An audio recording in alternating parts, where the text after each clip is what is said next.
I have a question. Yes, sir. If you're in closer, but when you have your pads on, you can't see.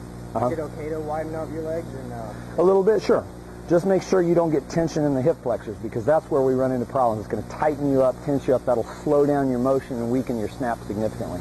Okay. The important thing is to have a stance width that everything feels good, that you've got the load bearing on the quads, because that's the most comfortable and potentially explosive position from which to begin, and also that we can see that you're actually driving with the legs and channeling that energy back into the hips, which allows us to capture lower body motion energy and contribute to accelerating the football to target. Okay. Make sense? Coming into camp, we thought you were slightly too wide, and that can lead to problems. You get too wide, it becomes hard to get down in the stance, which means your center of gravity creeps higher. You'll get whipped on the field. It does create tension in the hip flexors, which we've just addressed. It's harder to balance. It's harder to capture lower body motion energy and channel it into the snap. You can just lose it because it'll go up into space instead of back towards your target. The other thing is, if you finish too wide, you're not going to have mobility after the snap, and you got to do something, whether it's block, cover the field, whatever it is.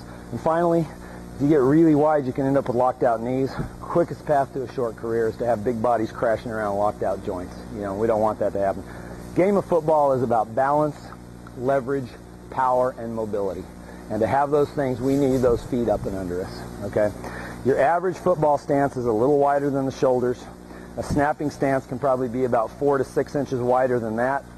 If you're real long-limbed, and you're not, it could be 8, but we just need extra space between the legs to operate so we don't encounter any resistance in the motion. Step over the ball right here. Let's look at what your stance width looks like now. Let's make sure it's good. We like to see the knees slightly wider than the shoulders, which we have right there. The load bearing on the quads. Does that feel comfortable? Mm-hmm. That looks pretty darn good, Brandon. Go ahead and stand up, step back where you were. The other things that we saw coming into camp yesterday, number one, you were overextended downfield. You had that ball a little too far out in front of you, okay? And what that tends to do is pull too much weight forward in your stance. It also pulls your head and shoulders, your front end, down low to the ground, so you don't have a lot of operating room. It's going to be restrictive, and it's going to slow down the motion.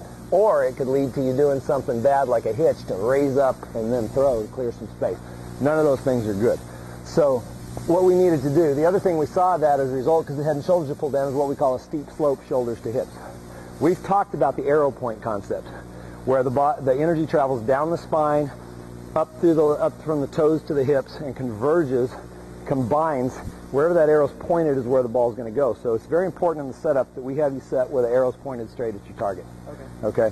So a steep slope is going to tend to make you throw high, partly because with a steep slope, you're going to have a tendency to hang on to the ball too long. Once you get past the legs, the only way the arms can travel is up in the air. We need to be releasing as we break the plane of the legs. So what we need to do to fix all that is basically this. We need to take your head and shoulders, raise them a couple inches higher off the ground. That's going to move you vertically further from the ball, which will allow you to bring the ball closer while still preserving a good arm extension. Once we've done that, we need to probably shove the weight back into the hips just a bit until we get the knees directly over the toes. Perfect the balance, perfect the setup. A lot of things should happen well. The last thing that needs to be done, I need you to really practice holding that finish and follow through, training for muscle memory to get those arms through and make a good throw every time. Okay? Hop in here. We're going to three-step you. I've noticed over the years I say okay in these things a whole lot. I guess it could be worse, huh? You ready? Yeah. First thing I'm going to do is pull you forward. Go ahead and lean on the ball. That gets knee bend to 90 or less. Straightens the back. Fully extends the arms. Then raise you up, maximizing operating room under the torso. You get shoulder pads and helmet on, you're going to appreciate that extra room, okay? Last thing I'm going to do is push you back into the hips, towards your target, till the heels touch the ground, knees are over the toes, you're solid on your feet. Now you can sit into it a little more if you feel like. Does that feel comfortable? Mm-hmm. Okay. That looks pretty athletic. Give it a good hard throw. Excellent. A little off balance. We'll try to fix that. One more time. Okay? So essentially coming in, you were overextended downfield. It was pulling your head and shoulders down low. Yeah. As a result of that, maybe a little weight forward, okay? So we're raising your front end, shoving you back to get the heels on the ground, the knees over the toes, and perfect balance. That ain't too much of a change, is it? Throw it hard. Looks real athletic, good solid stance. Okay? Now you're still falling over, so we need to fix that. Let's try to really accelerate the throw back into the hips and down the spine, okay? Daniel, could you do me a favor? Go out and just help the group on the hill right now. Your breakfast is in the box right there along with your coffee. Car running? Okay. Now, before you snap the ball, lift it off the ground.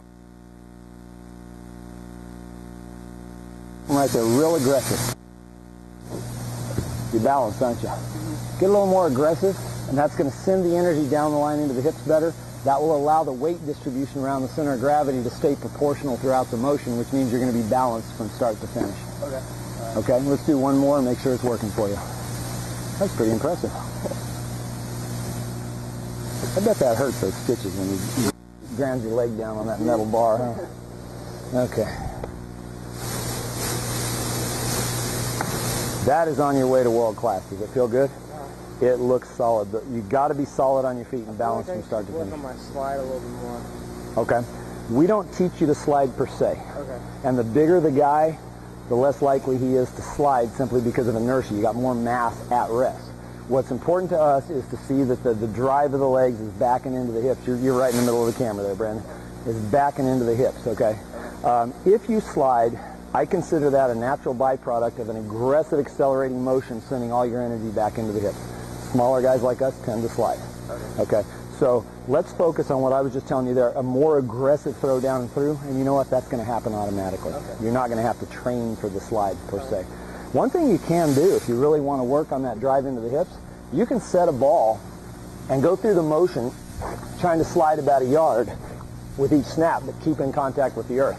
That's a hard workout, and I think there's only a modest amount of instructional merit or developmental merit. You might want to try it sometime though, and then go and snap and see if that helps you. Okay. Do you have any questions? No. You're looking pretty good. You've made tremendous progress at optimizing your stance, which, as we've said, is probably 85% of the ball game as a long snapper. Don't get too low on the front end, okay? Make sure you don't get too tall on the back, and have those knees over the toes for optimum balance. Feel solid? Good hard two-handed throw for me. It's outstanding, Brandon. Okay?